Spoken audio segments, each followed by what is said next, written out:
네, 윤석열 대통령이 오늘 오전 국무회의에서 내년도 예산안을 심의 의결했습니다.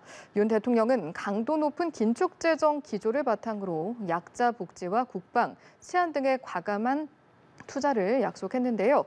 오늘의 정치권 이슈들 고성국 정치평론가 전병헌 전 청와대 정무수석 두 분과 함께 짚어보겠습니다. 어서 오십시오. 네, 안녕하십니까. 안녕하십니까. 자, 먼저 내년도 예산안 이야기부터 한번 해보겠습니다. 윤석열 대통령 오늘 국무회의에서 오전에 심의 의결한 내용인데 일단 전반적인 방향, 맥락 측면에서 어떻게 평가하셨는지 이야기 듣고 또 본격적으로 대담 이어가 보도록 하죠. 먼저 발언 드리겠습니다. 네, 오늘 국무회의에서 의결한 내년도 예산안은 모두 657억이요. 아주 강력한 긴축재정 예산입니다. 저는 우선 이번 윤석열 정부의 예산안 제출을 칭찬하고 싶어요. 왜냐하면 이번에 통과되면 이 예산안이 내년에 이제 실행이 되거든요. 그러니까 내년 총선이 있지 않습니까? 선거를 앞두고 정부 여당이 돈을 좀 풀어서 표심을 사겠다고 하는 유혹이 왜 없었겠어요? 그런데 이번에 유례없이 강도 높은 이 긴축재정을 발표했거든요. 그래서 이것은 선거와 무관하게 정말 국가재정과 살림살이를 깊이 들여다본 결과다. 이렇게 생각해서 저는 일단 칭찬을 하고 싶고요. 특히 상당히 많은 부분, 긴축이 된 부분은 예를 들어서 뭐 그동안 정부 재정 지원 중에 꼬리표가 달린 정치적 색깔의 그런 지원금들이 있습니다. 이런 것들은 거의 대부분 삭감이 됐고요. 또 이를테면 지금 새만금 신공항 이거 지금 추진 중인데 원래는 신공항을 결정할 때 새만금에 참가하는 전 세계 청소년들을 새만금 신공항을 먼저 2022년에 완공해서 가깝게 좀 수송하겠다 이런 취지로 예타 면제도 받고 했어요. 그런데 새만금 잼버리 대회 끝났죠.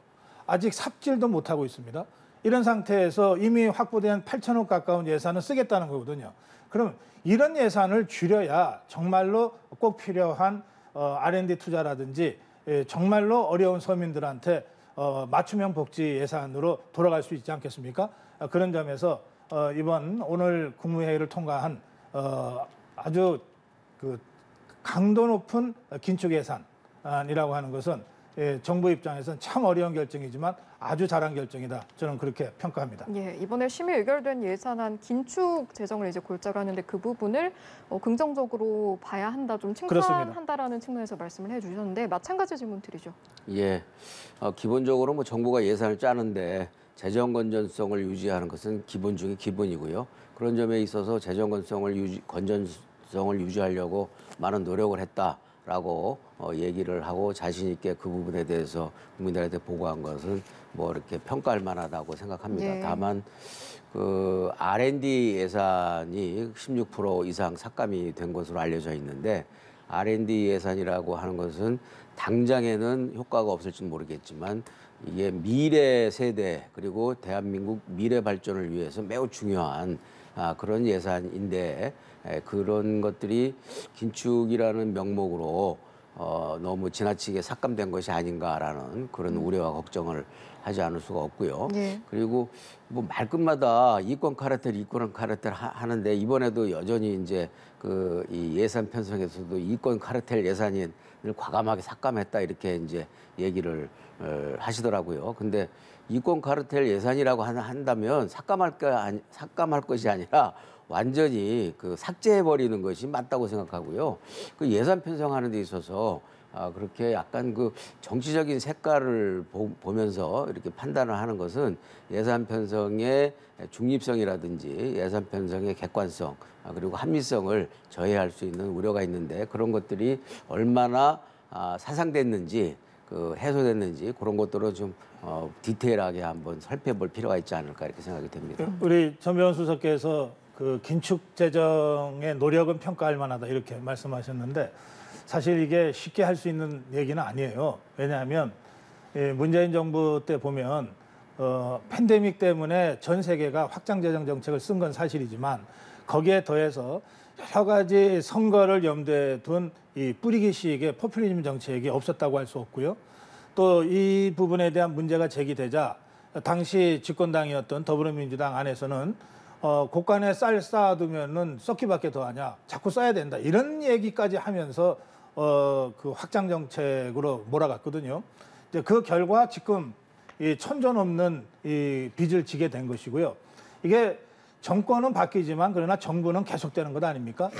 문재인 정부가 잘한 점은 잘한 점대로, 못한 점은 못한 점대로 있겠습니다만 윤석열 정부 입장에서는 문재인 정부가 하다 남긴 것을 이어받아서 국정 운영을 할 수밖에 없잖아요. 그러니까 지금은 어떤 정부가 들어서도 고강도의 긴축을 하지 않으면 국가 재정이 위험한 상태라고 하는 것은 전문가들이 다 인정하고 있는 것이고요. 저는 그 점에서는 이 야당 입장에서 보면은 다소 좀 미흡한 부분이 없지 않아 있겠습니다만 이 기조에 대해서는 저는 이번 예산국회에서 여야가 정말 정쟁을 넘어서서 이 올바른 이 긴축재정 기조를 살려가는 방향으로 예산 심의가 이루어졌으면 합니다.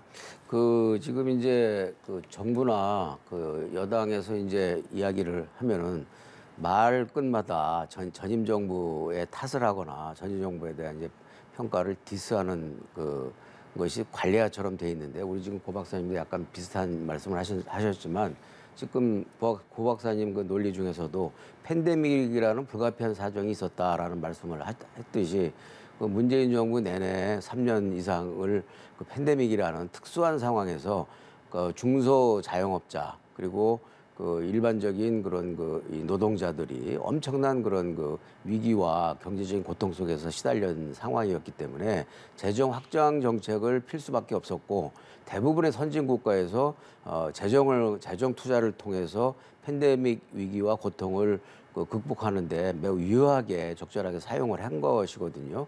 그런 측면에서 보면은 오히려 문재인 정부는 미국이나 일본, 영국, 프랑스 등 이 선진국의 재정 투자보다는 훨씬 더 절제하면서 재정 확장 정책을 써서 비교적 재정을 그래도 나름대로 효율적으로 운영을 했다라는 평가를 받아왔던 것이 사실이고 또 그런 결과 팬데믹 상황에서 재정 확장 정책을 많이 썼음에도 불구하고 국가 신용 등급이 견고하게 상위권을 유지해 올 수 있었다라는 말씀을 드릴 수 있을 것 같습니다. 저희가 이제 긴축 재정을 골자로 이번 예산안이 심의 의결됐다 보니 이 맥락에서 이제 발언들을 많이 나눠봤는데 이 긴축 재정이라는 틀 안에서도 전폭적으로 집중해서 다루는 또 사안들이 있습니다. 여기에 대해서도 한번 세부적으로 짚어보겠습니다. 일단은 취약계층, 사회적 약자에 대한 전폭적인 예산 편성이 있었고 또 보면 군인 관련 예산, 또 경찰 예산 배정 등도 눈에 띄는 부분이었거든요.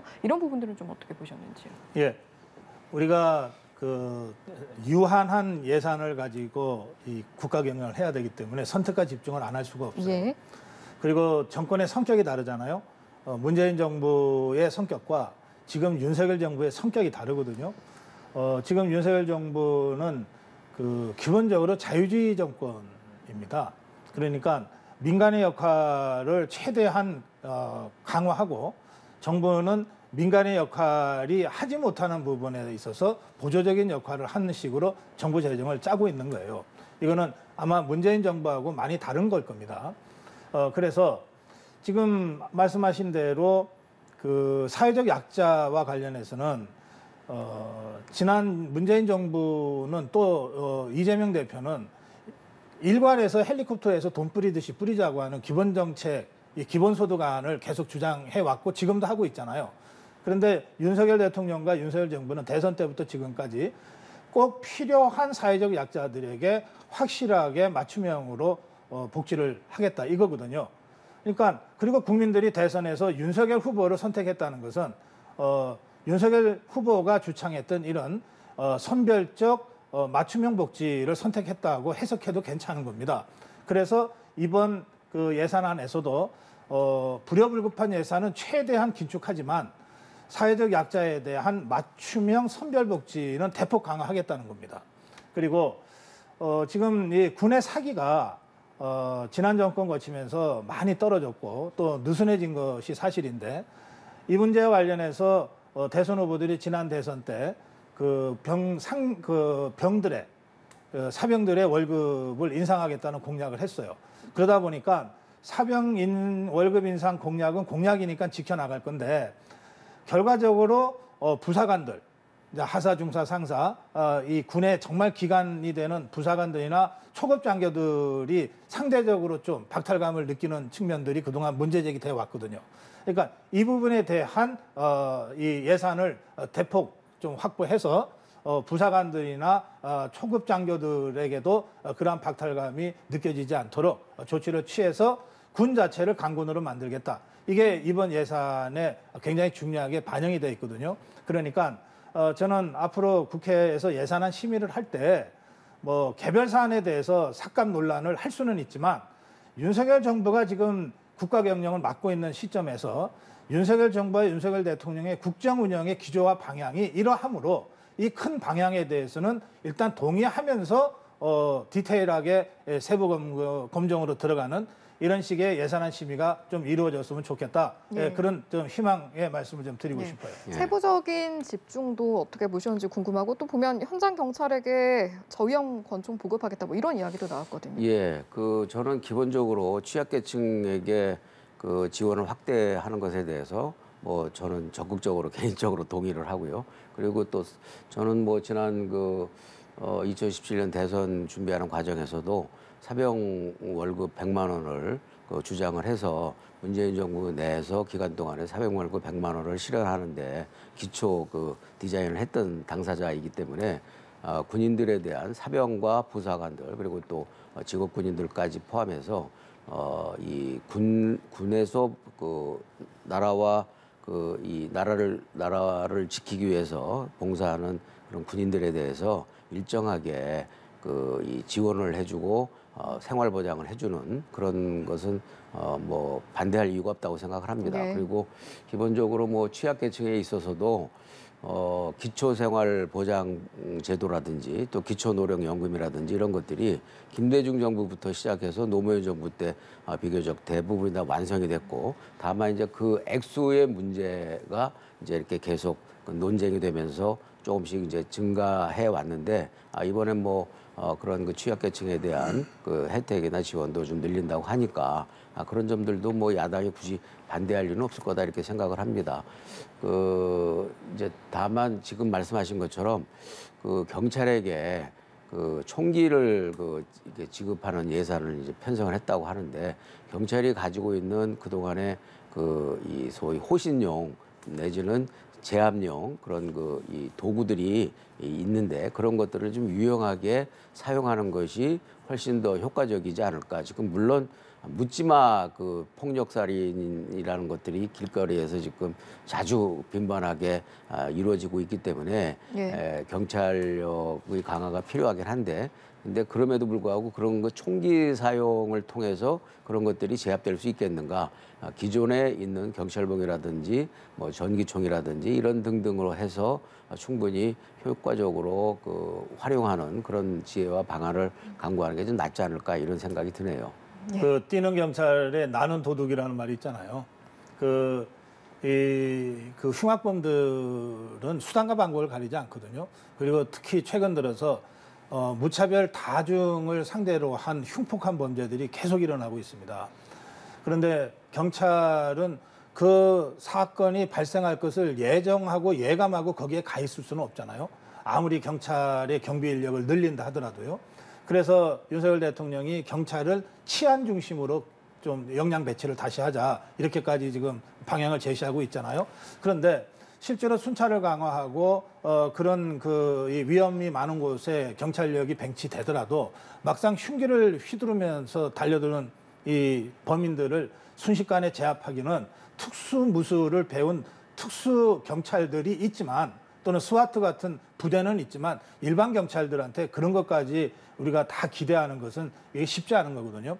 예, 그렇기 때문에 권총도 저위험 권총이요. 일반적으로 우리가 아는 군인들이 사용하는 권총보다 이 장약이나 이런 것들을 좀 최소화해서 살상까지는 가지 않고 범인을 제압할 수 있는 권총을 배치해서 이걸 좀 실전에 이 민생 치안을 확보하는 수단으로 쓰겠다 이런 차원의 문제 제기예요. 그러니까 저는 이런 문제에 있어서도 저는 야당이 흉악범죄 근절에 대한 문제의식은 당연히 같이 할 거라고 생각하거든요. 그러면 어느 것이 가장 효율적인 방안이 될 수 있냐, 이런 문제를 가지고 행안위 같은 데서 치열하게 토론을 하면서 예산 심의를 한다면 우리 국민들이 다 여야 모두에게 박수를 보낼 거라고 생각하는 겁니다. 그 바로 이제 그 범인을 특정해서 경찰이 있는 상황이 아니기 때문에 그래서 문제가 있다는 거죠.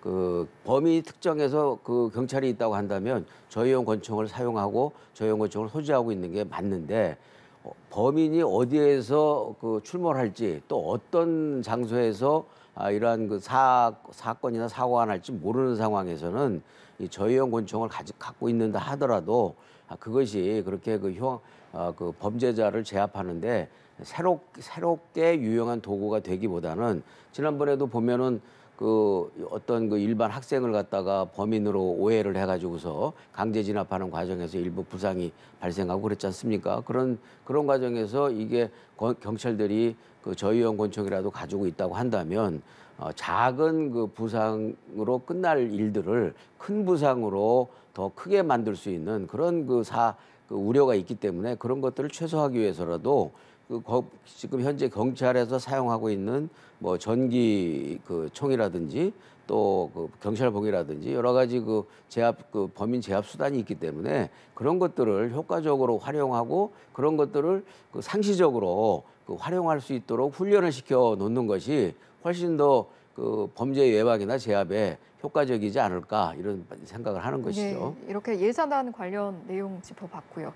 그런가 하면 어제 정치권에서는 여야 모두 각각 연찬회 워크숍을 또 1박 2일 일정으로 떠났습니다. 국민의힘 연찬회에는 윤석열 대통령이 참석을 했는데 이제 작년에 이어서 두 번째로 참석을 한 것도 이례적이지만 나온 발언들의 강도에 대해서도 좀 눈길이 가기도 했거든요. 일단 어떤 내용들이 나왔는지요? 우선 정기국회를 앞두고 여야가 모두 이제 정기국회 준비를 위한 이제 총점검 성격의 연찬회를 한 겁니다.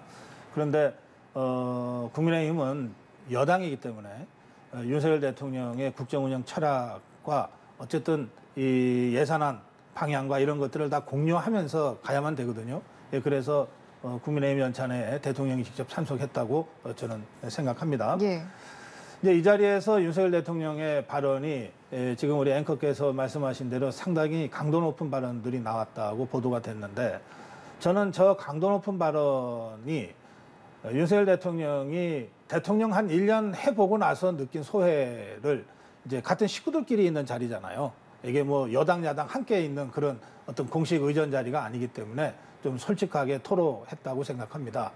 그중에 보면 야당이 166석의 거대 일당인데 지난 1년여 동안 국정 운영을 함에 있어서 거의 협조나 도움을 받지 못했다. 대통령이 그렇게 느끼는 것 같습니다. 그리고 평론가인 제가 봐도 객관적으로 그래요.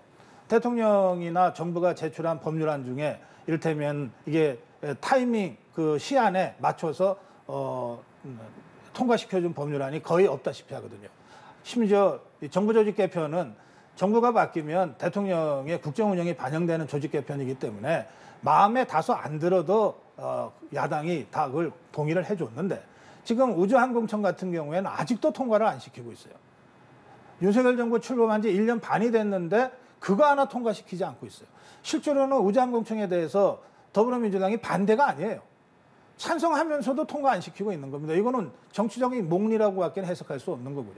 그러니까 이것을 국정 운영의 최고 책임자인 대통령으로서는 굉장히 좀 안타깝게 생각하고 이해할 수 없다고 생각을 해서 그런 이야기들이 나온 것 같아요. 재정 문제만 해도 대통령이 되면 그동안 관심이 없었던 국가 재정을 정말 자기 주머니 일처럼 들여다볼 수밖에 없잖아요. 그러니까 이거 자칫했으면 정말 나라 거덜날 뻔했다. 너무 이게 방만하게 재정을 운영하는 바람에 그렇다라고 하는 대통령의 소회인 거예요. 그 소회가 이번에 아주 초강도 긴축재정 예산안으로 나온 거거든요.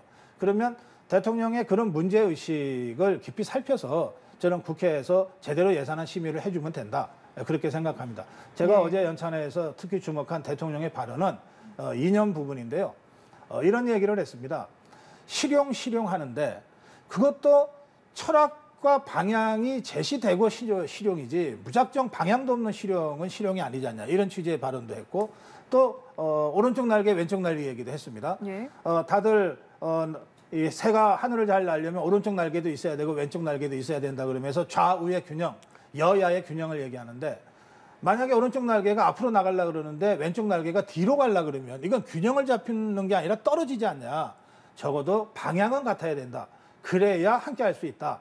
이제 이런 이 발언을 통해서 지난 1년여 동안 이 더불어민주당 제1야당이 이런 커다란 대한민국의 국정운영 방향에 대해서 사사건건 이제 시비를 걸고 발목을 잡고 이렇게 했던 부분에 대한 좀 안타까운 마음이 어제 충분히 잘 이제 솔직하게 토로가 됐다. 예. 저는 그렇게 평가합니다. 예, 말씀하신 내용에 더해서 언론에 대한 비판도 있었습니다.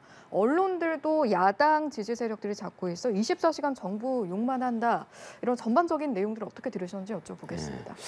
저는 지금 이제 말씀하신 것처럼 그들만의 그러니까는 그 정부 여당 사람들끼리만의 모인 자리였기 때문에 대통령이 허심탄회하게 얘기한 자리다라는 이제 취지로 이야기를 하셨는데 저는 그럼에도 불구하고 공개된 자리 아닙니까? 그리고 대통령으로서 참석을 한 것이고 그런 상황에서는 좀 그 대통령의 말씀이 너무 거칠고 지나쳤다 이런 판단을 합니다.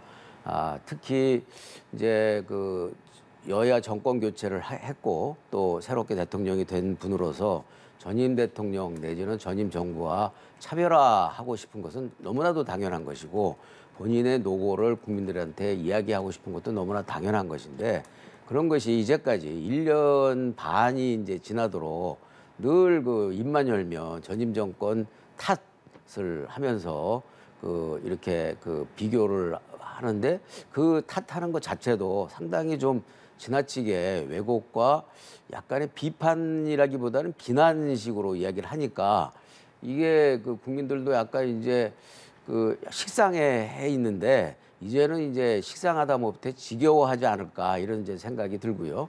이제는 지금 이제 윤석열 대통령께서 어저께 얘기하신 것처럼 스스로 얘기한 것처럼 본인의 철학과 비전을 국민들한테 이야기하면서 본인의 철학과 비전에 대해서 야당에 대해서도 협조가 필요하다면 야당 대표와 원내대표 또 지도부를 이렇게 늘 가까이 하면서 설득하고 대화하고 그리고 포용해서 그렇게 해서 국정을 이끌어가는 것이 지도자다운 모습이다.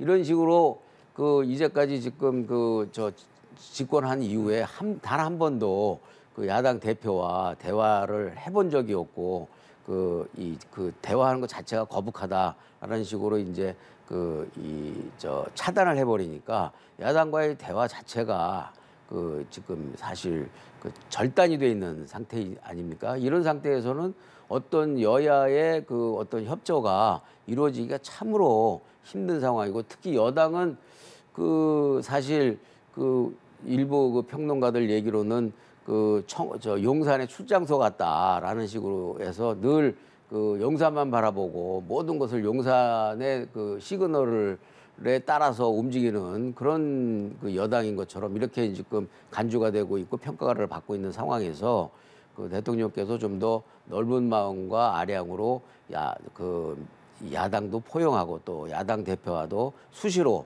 대화하고 전화도 하고 설득도 하고 그리고 부탁도 하고 협조도 구하고 이런 식의 운영을 하면은 지금보다는 훨씬 더 좌우의 균형을 맞춘 그런 전진이 있을 수 있지 않을까 이렇게 생각이 됩니다. 전병헌 수석이 청와대 수석 정무수석까지 지내셨기 때문에 여야 간의 대화가 얼마나 중요한지를 아마 몸으로 많이 느꼈을 거예요. 저도 공감해요. 그런데 저 눈에는 더불어민주당이 지난 3월에 대통령 선거에 지고 난 다음에 진정으로 그 대선 패배를 받아들이고 윤석열 대통령을 대통령으로 승복하고 윤석열 정부를 대한민국 정부로 인정했는지 상당히 의문이에요. 왜냐하면 지난번에도 언뜻 이 얘기가 나왔는데 윤석열 대통령이 선거에서 이기고 대통령으로 취임하는 그 2달 사이에 윤석열 퇴진을 행동하겠다고 하는 이 진보 진영의 촛불 집회가 시작이 되거든요. 그리고 더불어민주당이 지난 1년 반 동안 보여준 이 태도가 대선을 승복하고 윤석열 정부가 그래도 대한민국 정부니까 하려고 하는 일은 어쨌든 우리가 같은 방향에서 따질 건 따지되 밀어줄 건 밀어준다. 이런 태도가 전혀 아니었다고 저는 느낍니다.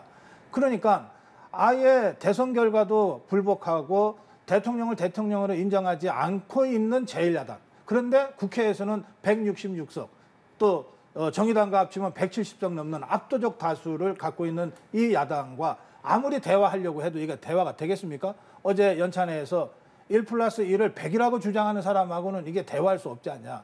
오죽 답답해서 그런 얘기까지 나왔겠어요. 저는 그러니까 어쩔 수 없다가 아니고 지금이라도 우리 전수석 말씀하신 대로 대통령실이 야당과의 대화를 위해서 노력해야 된다고 생각해요. 이건 무한 책임이 있는 거니까 국정 운영에. 동시에 더불어민주당도 다 여당도 해보고 집권 세력도 해보고 다 해봤던 사람들 아닙니까? 장관도 해보고 다 했잖아요. 그러면 소수파 여당, 여소야대 국면에서 소수 여당이고 소수 정부, 소수파 정부가 갖게 되는 여러 가지 어려움도 다 알 거란 말이에요. 그러면 최소한 협조할 것은 협조해 가면서 시시비비를 따지는 대한민국의 야당 역할로 스스로를 좀 재규정하는 그런 자기 반성도 좀 같이 있었으면 좋겠다.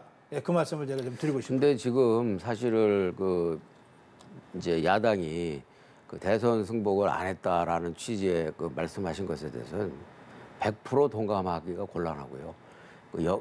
이제 제가 하고 싶은 얘기는 0.7%의 근소한 차의 승리였지 않습니까? 그렇다 그러면 윤석열 대통령과 정부 여당이 보다 더 겸허한 자세로 야당에게 협조와 그리고 협력을 구하는 자세와 행동이 있었어야 된다. 근데 지금 말씀하신 것처럼 기본적으로 이제 윤석열 대통령께서 이재명 대표와의 합석을 단호하게 거절해 왔지 않습니까? 그런 측면에서 사실 닭이 먼저냐 알이 먼저냐 내 탓이냐 내 탓이냐라는 공방이 끊임없이 돌아갈 수도 있는 문제이지만 저는 집행권과 권력을 가진 즉 강자가 먼저 손을 내밀고 먼저 포용해야 된다고 생각을 합니다. 그런 측면에서 저는 지금 여야의 대화가 이렇게 제대로 말씀하신 것처럼 제대로 진행이 안 되고 협력이 이루어지지 않는 것은 강자, 즉 윤 정부와 여당의 책임이 더 크다. 그런 측면에서 강자가 먼저 손을 내밀고 포용을 한다면 야당도 굳이 마다할 이유가 없고 이재명 대표도 굳이 협력과 대화를 거부할 이유가 없다고 생각을 해요. 그런 측면에서 지금 말씀하신 것처럼 이번 마지막 이제 21대 국회 마지막 정기국회인데 그리고 윤석열 정부가 자기의 예산을 짜서 첫 번으로 이제 시행하고자 하는 그런 예산을 처리하는 국회니까 대통령께서 그리고 정부 여당이 혼신을 다해서 야당과 대화하고 협력하고 설득을 하면 좋은 결과로 21대 국회 마지막 정기국회를 마무리할 수 있지 않을까 이렇게 생각을 하는데 지금 식으로 이제 윤석열 대통령께서 말씀하신 것처럼 1+1을 100이라고 하는 사람들이다라는 이야기. 저는 그건 윤석열 대통령의 직관이고 야당 입장에서는 50+50이기 때문에 100이라고 주장을 하는 것이죠. 제정신이 아닌 이상은. 그러고 또 한편으로 윤석열 대통령께서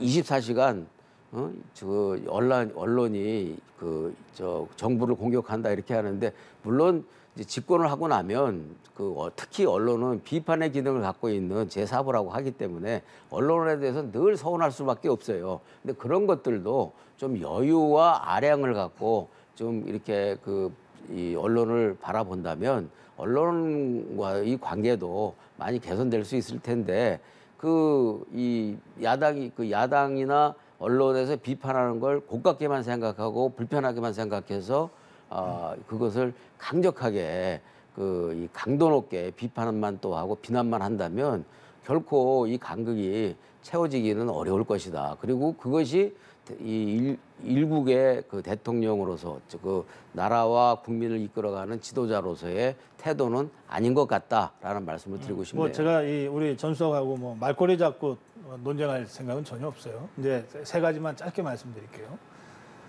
언론의 정당한 비판에 길을 닫지는 않을 겁니다. 그런데 언론이라고 하면서 자꾸 괴담을 만들어내고 가짜 뉴스를 확산시키는 것 같아서 그 부분에 대해서 불편한 심정을 표현했다고 좀 봅니다. 그리고 제 눈에도 뭐 저도 한 40년 언론 활동을 한 사람인데 제 눈에도 지상파나 종편이 괴담을 유포하거나 또는 가짜 뉴스를 만들어 놓고 그것이 팩트 체크가 되면 즉각적으로 시정하고 사과는 해야 되는데 그런 것도 하지 않고 뭉갰던 경우들이 많이 있습니다. 그 점과 관련해서는 좀 인식이 좀 필요한 것 같고요. 힘이 절대 강자가 윤석열 정부라 그랬는데 지금 저는 제 눈에는 행정부는 윤석열 정부, 윤석열 대통령이 장악하고 있지만 입법부는 더불어민주당이 장악하고 있습니다. 우리나라가 대통령 중심제 권력 구조니까 대통령이 장악한 행정부가 더 크다, 세다고 할 수 있지만 모든 법안 하나하나가 다 더불어민주당 손에 잡혀 있는 상황에서 대통령이 법안 받침 없이 예산 받침 없이 할 수 있는 거는 한정돼 있지 않습니까? 그 점에서 저는 지금이 일종의 권력이 분점된 그런 과도기적인 상황이라고 생각합니다.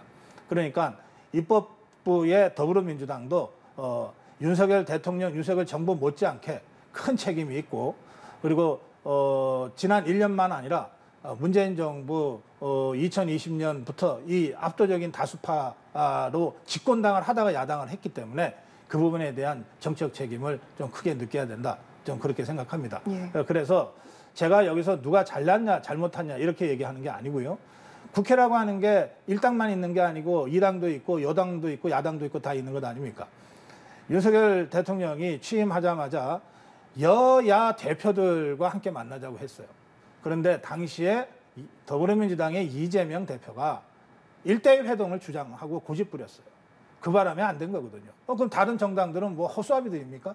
저는 지금이라도 그 고집만 버린다면 윤석열 대통령이 여야의 지도부 그리고 여야의 원내 지도부와 다 함께 만나는 건 일주일에 한 번이라도 만날 수 있다고 저는 생각합니다. 그런 식으로 서로가 역지사지하면서 함께 풀어나가는 그런 지혜를 대통령뿐만 아니라 더불어민주당의 주요 정치 지도자들도 함께 좀 머리를 맞대고 지혜를 풀어가야 된다. 좀 그렇게 말씀드리고 싶습니다. 예, 국민의힘 연찬회 이야기를 고리로 해서 아주 다양한 내용들이 나왔는데 민주당도 마찬가지로 1박 2일 워크숍을 가졌습니다. 뭐 지금은 여야 모두 이 과정들이 끝나고 결의문까지 나온 상태긴 한데 어제 이재명 대표의 발언을 보면 현 정부에 대한 비판 그리고 지난 1년에 대해서 책임감을 느낀다 이렇게 말하기도 했거든요. 어떻게 들으셨는지. 지금 이제 뭐 우리가 얘기를 하고 있지만 제 국회에서는 입법권을 사실상 이제 갖고 있는 제1당으로서 윤석열 정부가 사실 여러 가지 폭주를 하고 있는 부분들이 많이 있는데 그럼에도 불구하고 집행권은 행정부가 갖고 있기 때문에 입법부로서 견제하고 폭주를 막는 것에 대해서는 한계가 있었다고 판단이 돼요. 그런 측면에서 지금 원전 오염수 방류 문제라든지 또 양평 고속도로 문제라든지 여러 가지 윤석열 정부가 국민들로부터 좀 비판받거나 외면받을 수밖에 없는 그런 집행이나 결정에 대해서 민주당이 제1당으로서 얼마만큼 책임감을 갖고 그것을 견제하고 제동을 걸었느냐라는 그런 부분에 있어서는 민주당 스스로가 반성할 점이 많이 있다라는 이야기를 했다고 보여집니다. 예, 마찬가지 질문 드리죠. 예, 언론이 보도를 함으로써 국민들이 알게 되잖아요. 정치권에 무슨 일이 벌어지고 있는지. 근데 언론은 아무거나 막 보도하는 건 아니잖아요. 중요하다고 생각되는 이슈나 또는 국민적 관심사 이 두 가지 기준을 갖고 보도할 이 뉴스들을 챙길 건데 지난 1년간 한번 언론 정치면을 한번 보십시오. 거기 어디에 여야가 민생 가지고 치열하게 토론했다는 뉴스가 있습니까? 거의 대부분 다 리스크예요. 이재명 대표의 대장동을 비롯한 사법 리스크, 돈봉투 사건, 무슨 코인 의혹, 전부 이런 거가 정치면의 주요 뉴스들입니다. 거기에다가 좀 더하면 뭐 더불어민주당 경우에는 비명계냐 친명계냐, 또 국민의힘 같으면 윤심이 어디에 있느냐, 이런 걸로 1년을 지샜어요. 그러니 이래놓고 이제 선거 앞두고 갑자기 다들 민생 한다고 해서 국민들이 그거 진짜 믿겠습니까? 저는 뭐 반성을 한다니까 다행인데 무슨 반성을 하는지는 제가 좀 더 지켜볼 필요가 있다고 생각합니다. 더불어민주당 스스로 이렇게 자체적으로 양산해낸 리스크를 어떻게 해소할 것이냐, 이렇게 반성하고 행동하면 저는 국민들이 다시 기대도 가지고 지지도 다시 해줄 거라고 생각합니다. 그 점에서 좀 제대로 된 진지한 자기 성찰을 좀 촉구하고 싶습니다. 예. 이제 그렇게 뭐 그런 점도 없지 않아 있죠. 근데 그렇게 되게 된 과정을 보면은 사실은 이제 2년 가까이 이제 그 야당 대표에 대한, 그리고 전 유력 그 대선 후보에 대한 이제 수사가, 검찰 수사가 지속이 되어 왔는데, 그 뭐 어제까지 이제 이재명 대표 취임이 1년이라고 하는데, 그 이재명 대표 취임 1년 동안 압수수색만 360건이 넘었다는 거예요. 그러니까는 이재명 대표가 저 당 대표에 취임하고 나서 매일 하루도 빠짐없이 매일 압수수색을 이제 당한 그런 그 검찰의 그 공세 속에서 야당 대표를 그 해오다 보니 뭐 지금 말씀하신 것처럼 부족한 점도 있고, 또 그런 것들을 방어하다 보니 또 한편으로는 당력이 일부 그 유실되고 소모되는 측면도 없지 않아 있었죠. 그러나 그런 그 과정 속에서도 정치 검찰하고 싸워가면서 그 윤석열 정부의 폭주나 그 국민들이 걱정하는 그 민생의 문제를 챙기기 위해서 나름은 최선을 다해 왔다고 판단을 하고 있지만, 그럼에도 불구하고 국민들이 보기에는 많이 아쉽고 부족하다라는 평가가 있기 때문에 어제 오늘 그 연찬회에서 나름대로 반성과 자성도 하고 다시 네. 한번 일신해서 다시 한번 전열을 정비하자, 그런 결의문을 채택한 것으로 알고 있습니다. 이것도 좀 여쭤봐야겠는 게, 이제 워크숍에서는 한 목소리를 내긴 했습니다만 들려진 소식에 의하면 비공개 발언에선 이 대표 체포동의안과 관련해서 이견이 좀 나왔다라는 이야기도 있더라고요. 네. 이게 좀 여전히 뇌관으로 남아있다라고 봐야 될까요? 어떻게 보세요? 그 이제 그것이 그 딱 의원 한 분씩이 이야기를 한 모양이에요. 그러니까는 예. 168명의 의원이 모인 자리에서 또 일부 언론에서는 상당히 그것이 뜨겁게 쟁점으로 토론이 되지 않겠는가, 논쟁이 있지 않겠는가라는 기대를 했는데, 아쉽게도 딱 그 한 사람씩이 그 비명 내지는 친명 뭐 이런 식으로 해서 딱 한 사람씩이 서로 다른 이제 의견을 낸 것으로 전해지고요. 그래서 그 이 보도에 가치조차 없을 정도의 그런 그 수준으로 끝나버린 것 같고요. 그것은 왜 그러냐면 지금 굉장히 국민 경제가 어렵지 않습니까? 지금 그 이 가계 실질적인 실질 가계 가처분 소득이 뭐 작년에 비해서 17만 원 이상 떨어졌다고 그러고, 수출도 지금 11개월 이상 연속 감소하고 있고, 또 이 가계 저축이 지금 1,068조 원으로 지금 최대치를 기록해 갖고서 한국 경제 지금 매우 그 위험한 기폭제로 지금 남아 있다고 하고, 이런 네. 상황에서 이 당내 문제를 가지고 모처럼 모여서 워크숍을 하는데 그런 문제로 시간을 낭비하기에는 좀 시간이 많이 부족하지 않는가, 이런 생각이 듭니다. 아니, 우리 전 수석이 더불어민주당 소속이시니까 당 내부 얘기하기가 쉽지 않을 거예요. 제가 그냥 부계자로서 한 말씀만 드릴게요. 예. 더불어민주당이 잘하는 게 있습니다. 뭐냐면 당에 부담이 되는 사람은 출당을 시키거나 자진 탈당을 해요. 그렇게 해서 일단 당하고 꼬리를 끊어버리면 나중에 사법 처리가 되더라도 당에게 직접 부담을 안 준다. 이게 이제 더불어민주당이 그래서 이번 국회에 들어와서도 여러 사람이 그렇게 했거든요. 근데 왜 유독 이재명 대표만 그거에 예외인지 모르겠어요. 지금 이재명 대표가 당에 도움이 됩니까? 부담이 됩니까? 객관적으로 한번 국민들한테 물어보세요. 당에 부담이 되는 사람은 그게 누구든 다 스스로 자진 탈당을 하거나 출당을 해서 명예회복을 하거나 사실관계가 해명이 된 다음에 다시 복당을 하고 그랬단 말이에요. 그러면서 당은 살렸거든요. 나는 던지더라도. 이게 제가 생각하는 더불어민주당 김대중 대통령 때부터의 전통이라고 저는 알고 있어요. 그런데 이재명 대표 체제에 와서 그게 이재명 대표한테는 적용이 안 되는 거예요.